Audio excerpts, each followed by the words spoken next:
네, 마약 사범에 대한 마구잡이식 처형으로 인권 탄압 논란이 큰 필리핀에 이번에는 계엄령까지 내려지면서 우려가 커지고 있습니다. IS를 추종하는 반군 세력을 소탕하려면 어쩔 수 없다는 게 두테르테 대통령의 계엄령 선포 이유지만 사실상 철권 통치로 가려는 의도도 엿보입니다. 국제사회가 불안한 시선으로 필리핀을 바라보고 있는데요. 국제부 취재기자 연결해서 필리핀 계엄령의 내막 좀 더 자세히 알아보겠습니다. 임장혁 기자. 네, 국제부입니다. 예, 필리핀은 수많은 섬들로 이루어져 있는데요. 계엄령이 지금 전국에 내려진 겁니까? 아니면 특정 지역에 선포가 된 겁니까? 네, 전역은 아니고 일단은 민다나오 섬에만 내려졌습니다. 예. 지도를 한번 보시면요.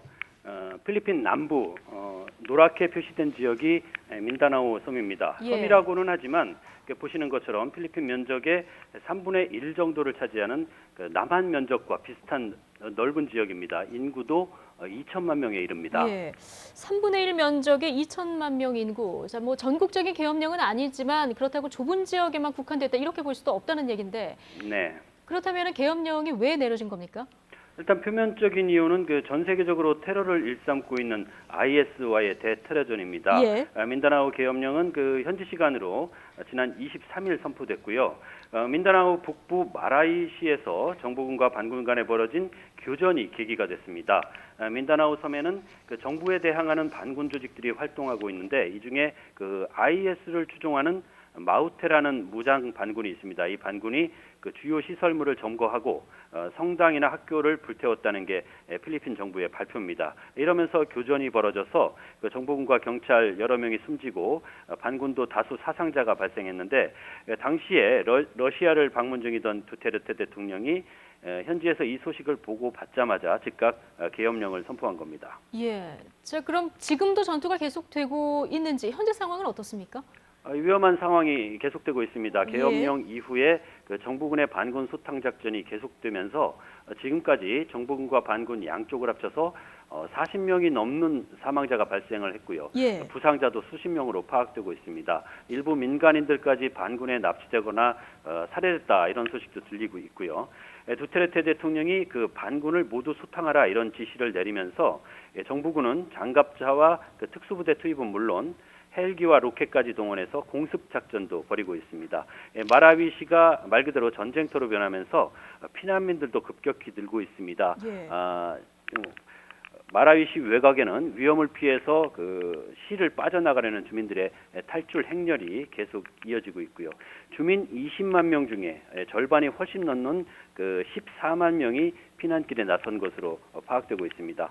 마라위시뿐만 아니라 두테르테 대통령의 정치적인 고향으로 불리는 디바오시에서도 폭탄 테러가 발생하기도 했습니다. 예. 자, 그런데 계엄령 때문에 오히려 혼란이 더 커졌다 이런 말도 들리던데요. 지금 계엄령에 대한 필리핀 내 국민들 여론은 어떻습니까? 두테르테 대통령에 대한 지지 여부에 따라서 엇갈리고 있습니다. 예. 지지자들은 반군 소탕을 위해서는 특히 IS 척결을 위해서는 혼란이 따르더라도 어쩔 수 없는 것 아니냐 이런 여론이 있고요. 반대로 야당을 중심으로 한 시민단체, 사회단체나 적지 않은 국민은 반군 소탕은 명분일 뿐 결국 정치적 의도가 깔린 것 아니냐 이렇게 반발하고 있습니다. 앞선 지도를 다시 한번 보면요. 예. 문제가 된 지역은 마라위시인데 한 도시에 불과한데 민다나오 섬 전체에 계엄령을 내린 것은 과도한 조치다. 결국 계엄령을 전국으로 확대해서 무력, 강권 통치를 하려는 게 진짜 의도다. 이게 야당 주장입니다. 예. 실제로 두테르테 대통령은 이미 이전에도 여러 차례 계엄령 얘기를 해왔고요. 민다나오 계엄령 이후에는 수도 마닐라가 있는 루손섬 등 전역으로 계엄령을 확대할 계획을 밝히기도 했습니다. 이번 계엄령은 경찰이나 검찰이 범죄 혐의가 조금이라도 있으면 영장이 없어도 체포하거나 가둬둘 수 있습니다. 표현의 자유 등 국민의 기본권을 제한해서 비판적인 목소리를 무력으로 잠재우려 한다는 국제사회의 우려도 제기되고 있습니다. 특히 두테르테 대통령이 과거 수만 명이 투옥되거나 실종됐던 마르코스 전 대통령의 1972년 계엄령에 대해서 매우 좋았다 이런 발언까지 하면서 논란이 더욱 커지는 상황입니다. 예. 필리핀 계엄령 소식 지금 알아보고 있는데요. 가뜩이나 우리 교민들 필리핀에서 목숨을 잃는 일이 참 잦지 않습니까?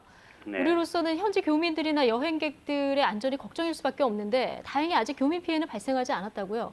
그렇습니다. 현지 우리 외교 공관은 아직 확인된 교민 피해는 없다고 밝혔습니다. 하지만 말씀하셨듯이 그렇지 않아도 이제 필리핀에서는 우리 교민들이 현지 범죄 조직 등에 의해서 피해를 보는 일이 잦았습니다. 때문에 이번 계엄령으로 교민 사회의 불안감이 더 커지고 있는 게 현실입니다. 필리핀에는 지난 2014년을 기준으로 할 때 8만 9천 명 정도의 교민이 거주하고 있습니다.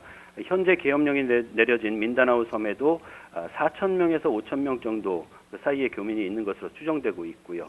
예. 우리 외교부는 현재 필리핀에 대한 특별 여행주의보를 발령하고 민다나오에 있는 우리 국민이나 여행객들에게 철수를 권고한 상태입니다. 네, 지금까지 필리핀 계엄령 사태에 대한 자세한 내용 국제부 임장혁 기자와 알아봤습니다. 수고하셨습니다.